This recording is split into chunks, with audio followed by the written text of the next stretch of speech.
오늘부터 명절 연휴가 시작되는데요. 절묘하게도 이게 사순절과 이렇게 겹치게 돼가지고 명절이 끝나는 그날 이번 주 수요일이 사순절의 이제 시작이 되었습니다. 사순절은 예수님의 고난과 십자가를 깊이 묵상하면서 회개와 절제 그리고 기도로 그 주님의 죽으심과 부활을 준비하는 시간입니다. 그런데 제가 방금 전에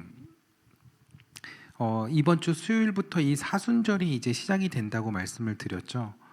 근데 이 사순절이요 항상 수요일부터 시작을 합니다.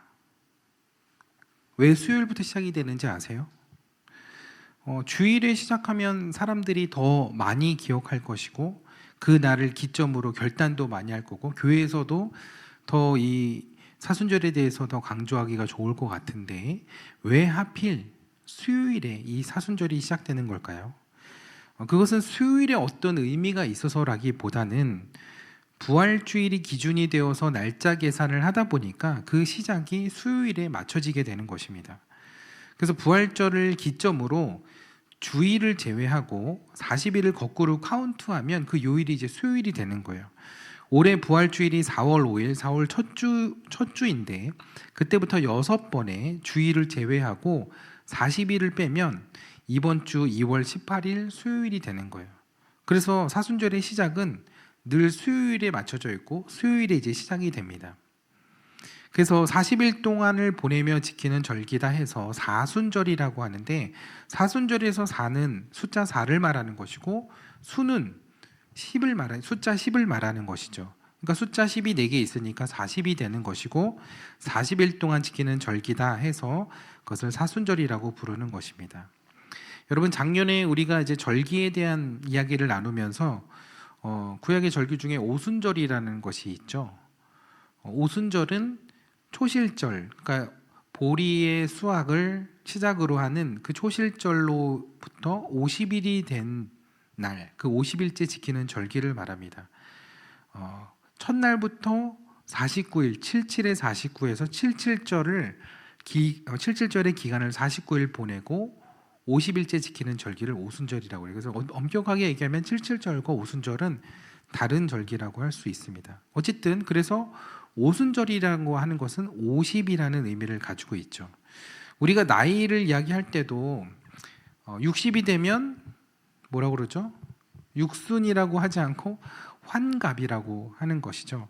그래서 60갑자의 그 갑이 이렇게 한 바퀴 돌아서 이제 60년은 좀 특별한 의미로 환갑이라고 부르는데 어쨌든 그 나이는 육순인 거죠. 그래서 70부터는 다 7순, 8순 이렇게 이제 부르게 됩니다. 그래서 이제 40도 그 사순이라는 것이 이제 40을 이야기하는 것인데 그렇다면 왜 40일을 정해서 사순절을 지키는 것일까요? 성경에는 이 40이라는 숫자가 여러 가지로 의미가 있습니다. 우선 죄로 인해 세상이 홍수 심판을 받았을 때 그 홍수가 40일 동안 지속이 되었습니다. 또 모세가 하나님의 부르심을 받기에 앞서 미디안 광야에서 훈련을 받았던 기간이 40년이었어요. 그리고 모세가 시내산에서 십계명을 받기 위해 금식하며 기도했던 그 기간도 40일이었어요. 그리고 우리가 지난주에 함께 보았던 그 여호수아서의 말씀, 이스라엘이 가데스 바네아에서 가나안 땅에 정탐하고 온 기간도 40일이었죠. 그로 인해 이스라엘이 광야에서 보내게 된 그 시간도 40년이었습니다. 여러분 엘리야가 슬럼프에 빠졌을 때 천사가 준 음식을 먹고 힘을 내서 밤낮으로 걸어서 호렙산에 이르게 되었는데 며칠을 그렇게 걸어서 가게 되었을까요? 40일을 걸어서 갔습니다. 요나가 니느웨 백성들에게 회개하도록 주었던 기간이 며칠이었을까요? 40일이었습니다. 예수님도 세례 받으신 후에 사역을 시작하기에 앞서서 광야에서 금식 기도를 하셨는데 며칠 하셨을까요? 40일 하셨어요. 부활하신 다음 승천하시기 전에 제자들과 이렇게 함께 하셨던 기간이 있거든요.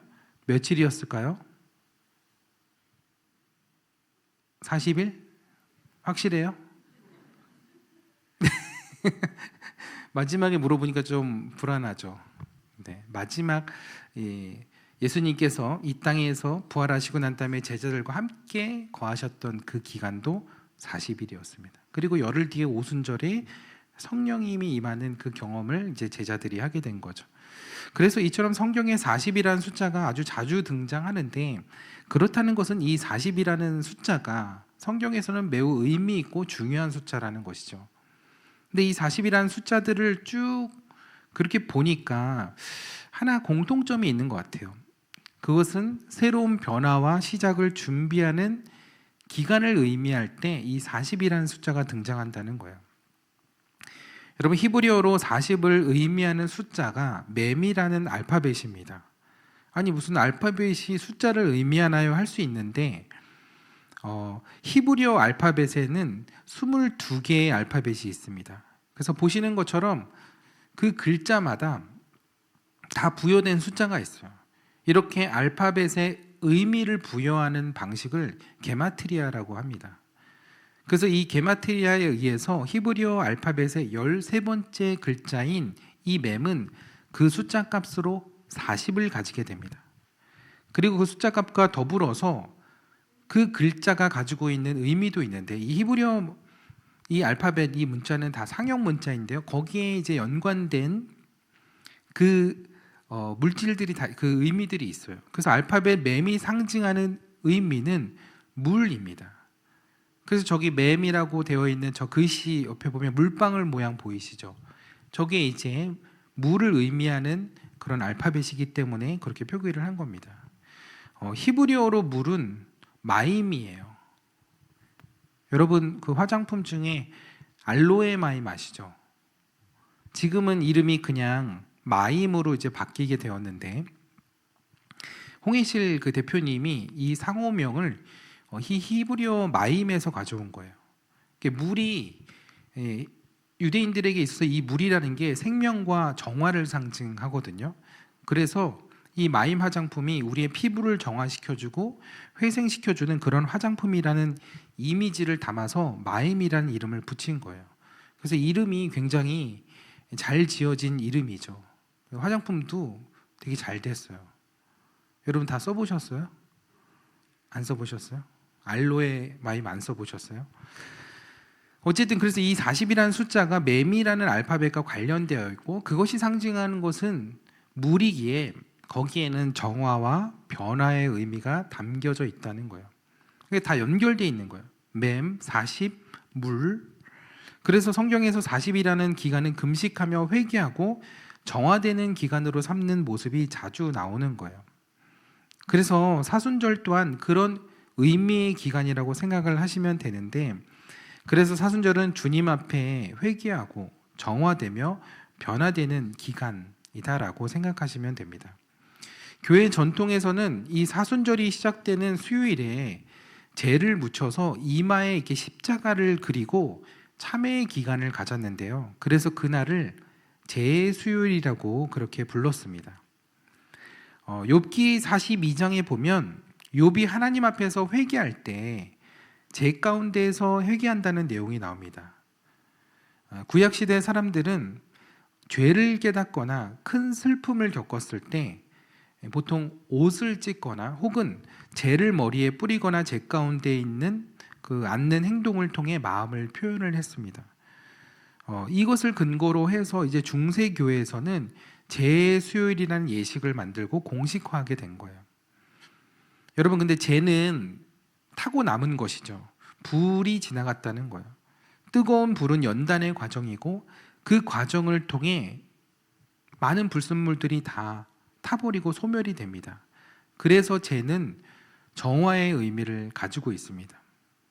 또 재라는 것은 완전히 타고 남은 마지막 상태인데 더 이상 그것에 기대할 수 없고 자랑할 수 없는 상태로서 우리가 유한하고 연약한 존재라는 것, 그래서 우리가 하나님 앞에 겸손해져야 함을 의미하는 것입니다.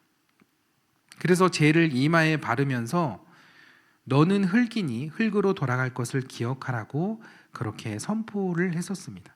그 사순절의 전통은 그냥 단순히 주님의 부활을 기다리는 시간이 아니라 그 시간을 통해 우리의 몸과 마음이 정화되고 우리가 변화되는 시간을 말하는 것이죠. 즉 나 중심의 삶에서 하나님 중심의 삶으로 그렇게 다시 회복하고 회개하고 변화되는 그런 시간을 말하는 것입니다. 제가 예전에 사순절 이야기하면서 사순절에는 식도 개선해야 한다고 말씀드렸는데 혹시 기억하세요? 식도 개선. 사순절에 왜 식도를 개선해야 되나라고 생각하실 수 있는데 식도 개선이 뭐죠? 사순절에 하는 대표적인 네 가지가 있는데 금식, 기도, 회개, 자선입니다. 그래서 저 단어들의 뒷글자를 따면 식도 개선이 돼요.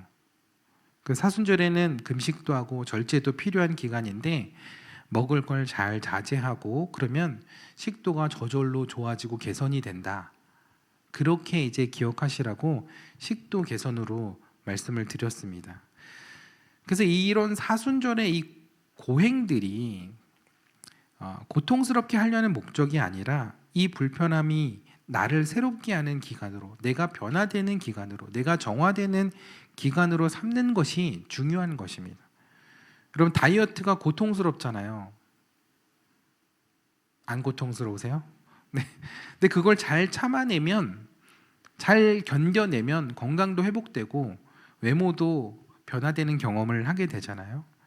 그 사순절도 그동안 세상에 찌들어 있던 우리가 이렇게 식도 개선을 통해서 하나님 앞에 우리의 몸과 마음을 다시 재정비하면 새로워짐을 경험할 수 있는 그런 시간이라는 거죠. 사순절에는 그런 의미가 있는 거예요. 사실 사순절의 전통은요, 주 2세기 초대교회로 이제 거슬러 올라가게 되는데 처음부터 막 그렇게 금식을 엄청 빡빡하게 한 게 아니에요. 그때는 부활절 전에 한 2, 3일 정도 금식하는 그런 전통이 있었습니다. 그러니까 그 성금요일 정도부터 한 2, 3일 정도 이렇게 금식을 하는 거죠. 근데 점점 요거는 조금 너무 약한 것 같다. 그러면서 금식하는 기간이 일주일로 늘어나고 이 고난 주간만으로는 또 안 되겠는데 이러면서 40일의 의미를 부여해서 40일 금식의 기간이 이제 생기게 된 겁니다. 그래서 공식적으로는 그 40일 금식의 전통이 주 325년 니케아 공의에서 시작이 되었고 그 사순절이 공식적인 절기로 그때 확립이 된 것입니다. 그러니까 이제 이게 성경적인 절기의 전통이 아니라 초대교회의 하나의 이제 전통과 절기로서 만들어지게 된 것이라는 거죠. 근데 여러분 이제 궁금하시지 않으세요? 40일을 금식한다는 건, 그것도 매년 돌아오는 이 사순절마다 어떻게 40일을 금식하며 보낼 수 있었을까요? 어떤 분들은 막 40일 금식을 내가 여러 번 몇 번씩 했다라고 자랑하는 그런 목사님들도 있는데 평생에 정말 40일 금식하는, 한 번 금식해보는 것도 쉽지 않은 일이죠. 정말 함부로 그냥 금식했다가는 굉장히 건강에 위험이 찾아올 수 있거든요. 그래서 예전에는 정말 인생의 중대사가 있을 때 정말 기도원에 가서 나무 뿌리를 뽑을 정도로 기도를 해야 될 그런 중요한 일이 있을 때 그때 기도원에 가서 40일씩 금식을 하고 기도하시는 분들이 있었어요. 근데 누구나 그렇게 할 수 있는 건 아니라는 생각이 드는데 이 초대교회 교인들은 어떻게 이렇게 금식을 할 수 있었을까? 근데 사실 초기 기독교에서는 40일을 완전히 매 끼를 다 금식한 게 아니었습니다. 처음에는 그냥 하루에 한 끼를 금식한 게 아니고 한 끼를 먹으며 금식을 했던 거예요. 한 끼만 먹고 나머지는 먹지 않았던 것. 40일 매 끼니를 금식하는 것에 비하면 쉬워 보일 수 있는데요. 여러분 매일 한 끼를 먹고 사는 일도 쉬운 일은 아니라는 생각이 들어요. 그런데 그런 사순절 금식이 이것도 힘들다 그러면서 점점 타협을 보기 시작하는데 나중에는 어떤 끼니가 아니라 특정한 음식을 이 기간에 먹지 못하도록 하는 그 규정으로 이제 완화가 됩니다. 그래서 금지가 된 음식들은 이제 욕구를 자극하거나 입을 즐겁게 하는 그런 음식들이기 때문에 그런 음식들 위주로 금식을 이제 하게 되는 것이죠. 근데 저는 이게 더 어려운 거 아닌가라는 생각이 들어요. 오늘날 같으면 우리가 즐겨 먹는 치킨, 족발, 삼겹살, 빵, 아이스크림, 치즈, 그리고 커피 40일 동안 안 드실 수 있으세요? 금단 현상이 막 진짜 하루만 지나도 오죠. 그래서 내가 음식과 맛으로 쾌락을 삼았던 것들을 이렇게 자제하는 방향으로 뭐 그런 취지라면 나쁘지 않은 것 같은데, 어쨌든 그렇게 특정한 음식들을 제한하는 것, 이것도 쉬운 일은 아닌 것 같아요. 먹지 말라면 더 먹고 싶잖아요. 못하게 하면 더 하고 싶은 그 사람의 심리를 전문 용어로 심리적 반발이라고 이야기합니다. 그러니까 먹지 말라면 더 하고 싶은 것. 여러분 40일 동안 밀가루 먹지 말라 그러면 어떠실 것 같아요? 일단은 그러면 면 종류는 거의 못 먹습니다. 빵 종류도 물론 쌀빵이 있지만 대부분 빵 종류를, 맛있는 빵들을 못 먹습니다. 여러분 평소에 짜장면 그렇게 먹고 싶은 마음이 안 들어도 군대 그 훈련소 가면 그렇게 짜장면 생각이 납니다. 그래서 휴가 나오면 처음에 먹고 싶은 거 짜장면, 이런 이제 군인들이 많거든요. 이제 그런 것들이 이제 심리적 반발인데, 아무래도 이 사순절 기간에 그렇게 제한된 음식 또 자제하고 금식을 하면서 보냈던 초기 혹은 중세 기독교인들에게는 이것들이 참 어떻게 보면 힘든 문제였다는 생각이 듭니다. 근데 여러분 이 그림을 한번 보시겠어요? 제가 작년에 절기 시리즈 설교할 때 보여드렸던 그림인데요. 이 그림이 종교개혁을 지지했던 폴랑드의 개신교화가 피테르 브레헬의 작품입니다. 굉장히 어떻게 보면 많은 인물들이 등장하고 있는 그림이고, 이 그림 안에 많은 것들이 담겨져 있어서 더 큰 화면으로 보여드렸으면 더 좋았을 것 같은데, 이 작품의 제목은 사육제와 사순절의 싸움입니다. 제목부터가 굉장히 흥미로운데, 이 그림은요 우선 반을 나눠서 이렇게 보아야 하거든요. 그래서 가운데 횃불을 들고 있는 광대와 뒷모습을 하고 있는 두 사람을 중심으로 해서 반을 이렇게 나누어서 감상을 해야 되는 작품입니다. 그래서 왼쪽이 사육제, 오른쪽이 사순절을 표현하고 있는 거예요. 근데 중요한 것은 사육제와 사순절의 그 모습, 그 당시에 그 현실적인 모습을 사실적으로 그냥 그린 것이 아니라 그 당시에 그들이 지키고 있었던 이 절기들을 풍자해서 그린 그림이라는 거예요.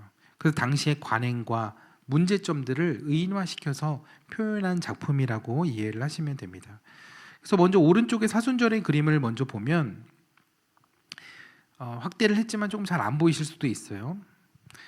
이 남성의 이마에 검은 십자가 그려져 있는 거 보이세요? 잘 안 보이셔서 저기 빨간 원으로 제가 저렇게 표기를 했는데, 저 남성의 이마에 검은 십자가 그려져 있어요. 근데 사순절이 시작되는 제수요일에 제를 이마에 이렇게 묻혀서 십자가를 그린다고 했죠. 그러니까 이걸 볼 때 이때가 사순절 기간이라는 것을 알 수 있는 것이죠. 그리고 또 주변을 보니까 홍합, 청어 이런 해산물들이 보여요.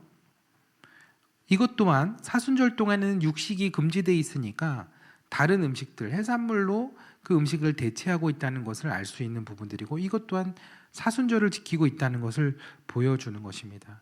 그래서 육식이라는 것 자체가, 이 동물성 기름이 그 당시에는 성욕을 부추긴다는 그런 인식들이 있어서 이제 육식을 이제 이 사순절에 못하게 하는 그런 규정들을 이제 이것을 통해서 볼 수 있는 거죠.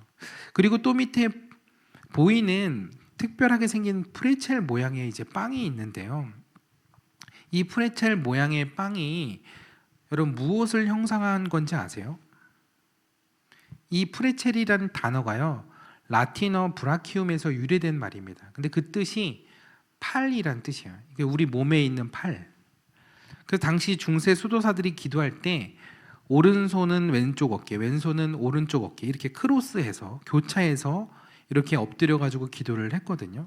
그러니까 이 프레첼이 바로 그런 중세 수도사들이 기도하는 모습을 형상화해서 만든 빵인 거예요. 그러니까 자신을 낮추고 하나님께 복종하는 태도를 나타내는 것인데, 이 기도 방법이 내 죄를 참회하고 하나님의 자비를 구하는 그런 기도하는 모습이었다는 거죠. 그래서 그걸 형상화한 빵이 바로 프레첼이라는 거예요.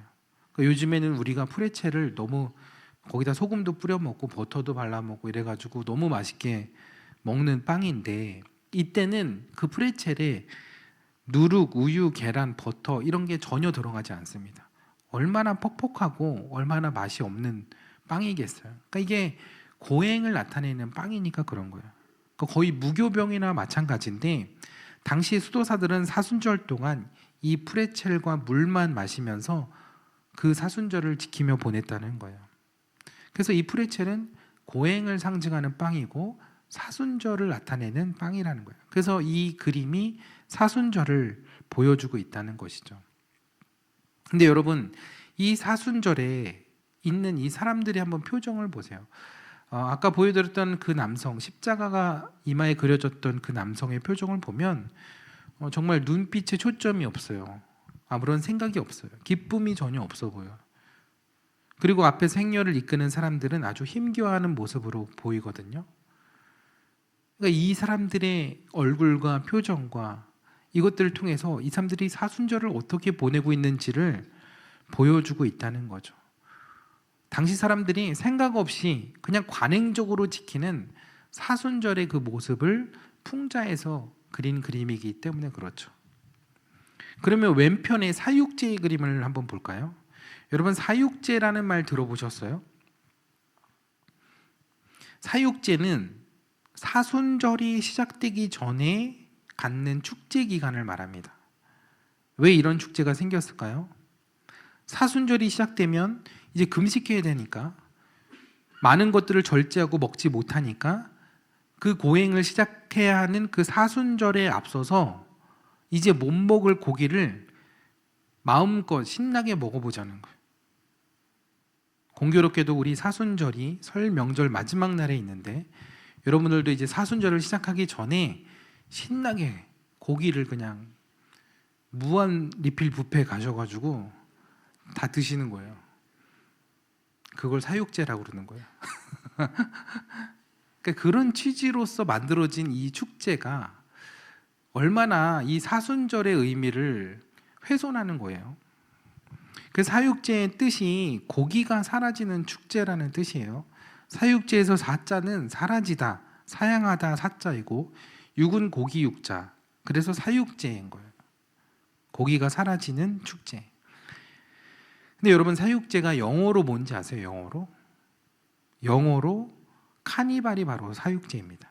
카니발은 라틴어 까르네발레에서 나온 말로 그 뜻이 고기여 안녕, 고기 빠이빠이 이런 뜻이에요. 고기야, 네가 사라지는 게 너무 아쉽다. 그렇지만 내가 너를 다 먹어줄게.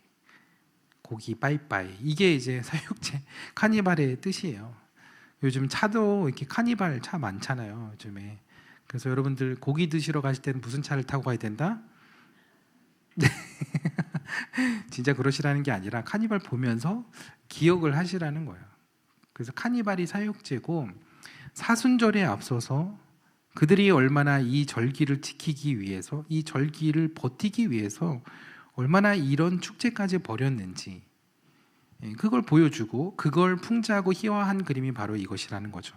그래서 그림을 보시면, 그 옆에 그림 보시면 마른 여인과 대조적으로 탐욕스러운 뚱뚱한 남자가 술통을 타고 있는 게 보여요. 그리고 한 손에는 고기가 꽂혀 있는 꼬챙이를 들고 있습니다. 그러니까 주님의 부활을 기다리며 경건함으로 보내야 할 사순절을 그런 마음가짐으로 준비하는 게 아니라 오히려 고기를 잔뜩 손에 들고 자기의 어떤 욕구와 그 식욕을 채우기 위해서 그런 축제를 벌이고 있는 사람들의 모습, 그러니까 이 사육제와 이 사순절의 싸움이라는 것이 바로 그런 것을 의미하고 있다는 거죠.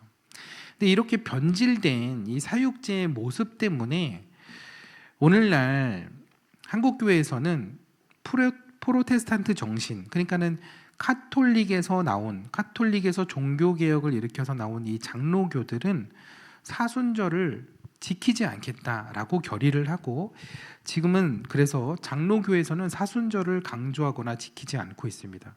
그건 카톨릭에서 지키는 거고 변질되는 것이다, 그건 지키면 안 된다라고까지 이야기하시는 목사님들도 있어요. 그래서 여러분, 이 자리에 장로교회를 다니다 오신 분들은 이 사순절이 낯설고 어색하실 수 있어요.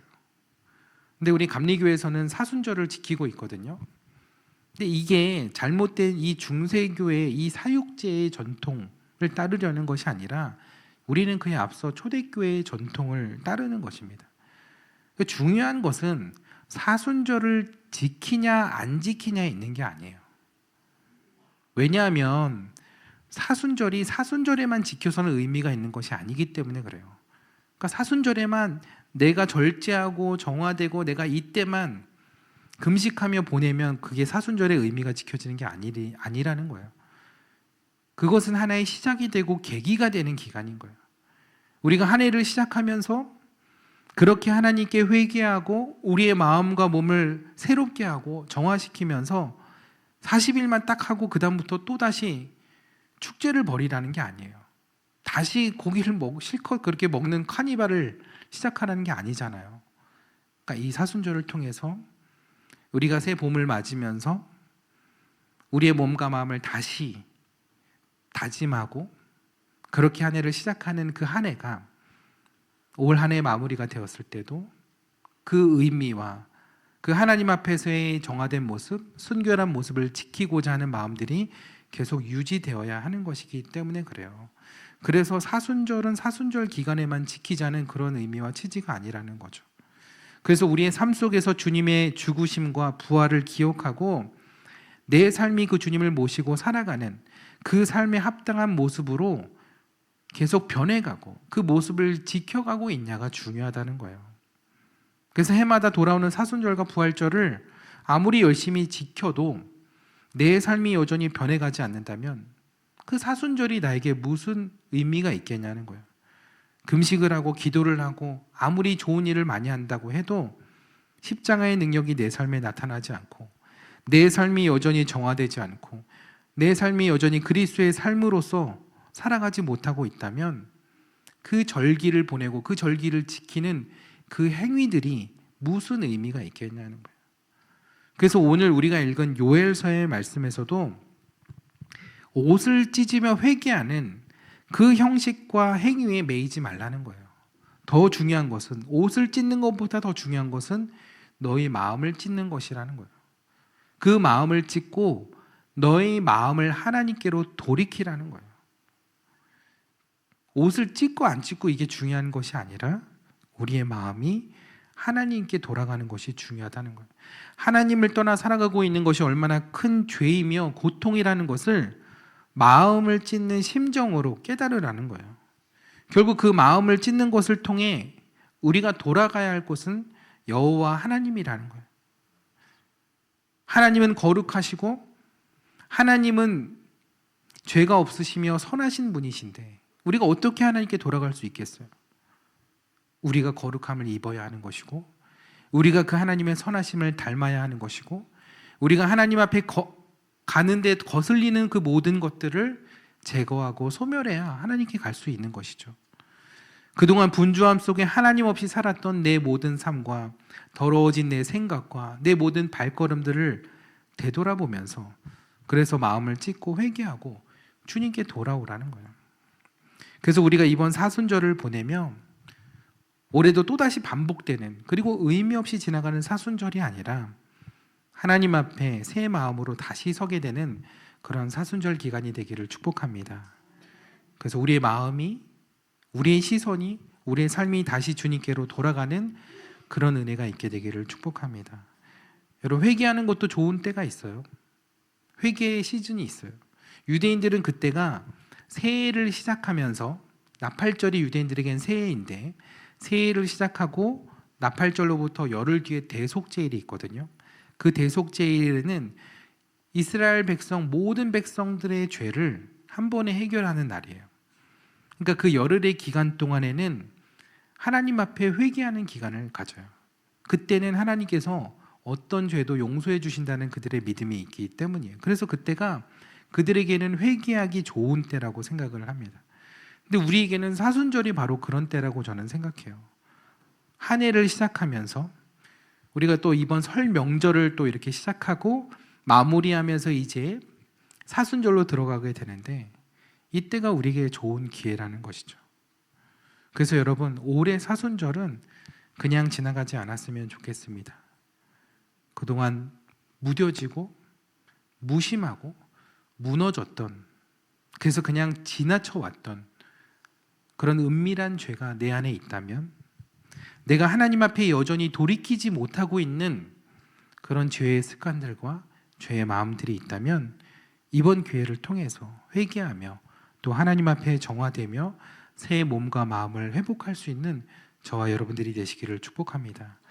제가 이 사순절 끝나기 전에 다시 한번 그 사순절 영상으로 여러분들이 오늘 말씀을 다시 한번 리마인드 해드릴 거예요. 그래서 그때 내가 올해는 이 사순절을 그냥 지나가지 않았구나, 내가 하나님 앞에 이렇게 더 나아가기 위해, 더 한 단계 내가 더 하나님 앞에 가까워지기 위해 애썼던 그런 사순절, 2026년의 사순절이었구나 라고 고백할 수 있는 여러분들이 되셨으면 좋겠습니다. 그래서 이번 사순절이 그냥 단순히 고기여 안녕 하는 절기가 아니고, 내 죄와 이별하고, 내 교만과 이별하고, 내 분노와 이별하고, 내 중심으로 살아갔던 그런 삶과 이별하고, 그리고 그 이별한 자리에 하나님을 다시 만나는, 하나님께 돌아갈 수 있는 그런 시간이 되기를 축복합니다. 우리의 비워낸 마음에, 죄와 같이 소멸된 그 마음에 주님의 십자가가 자리 잡는 그런 사순절이 되어 우리가 참된 그리스도인의 삶으로 다시 정화될 수 있는 저와 여러분들의 그런 복된 사순절이 되기를 간절히 축원합니다. 그래서 이번 사순절을 통하여 인생의 방향을, 올 한 해의 방향을 주님께로 다시 돌이킬 수 있는 거룩한 전환점이 되기를 주님의 이름으로 축원합니다. 오늘은 우리가 찬양을 같이 부르지 않고요, 제가 묵상할 수 있는, 오늘 말씀을 기억하면서 묵상할 수 있는 영상을 하나 가져왔습니다.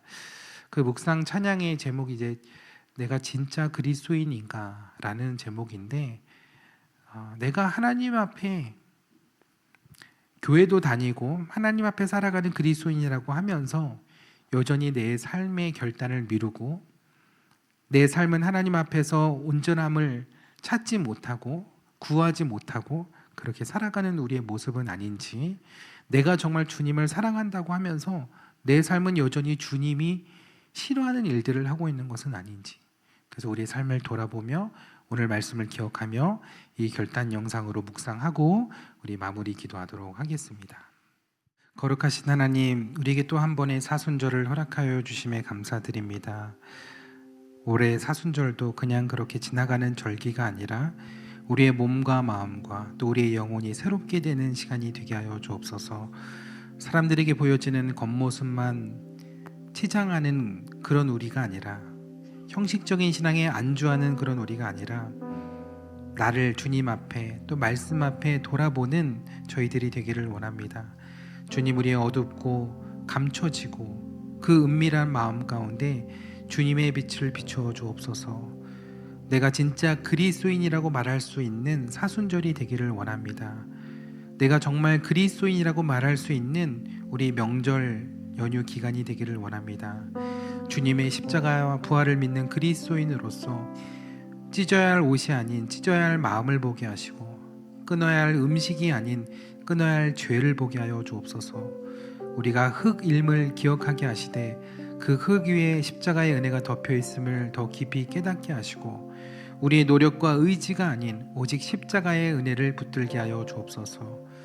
그래서 금식 가운데 우리의 욕망을 다루시며, 기도 가운데 우리의 시선을 하늘로 올리시고, 나눔 가운데 우리의 마음을 넓히시는 부활의 주님을 바라보는 우리 사순절 기간이 되도록 주님 인도하여 주옵소서.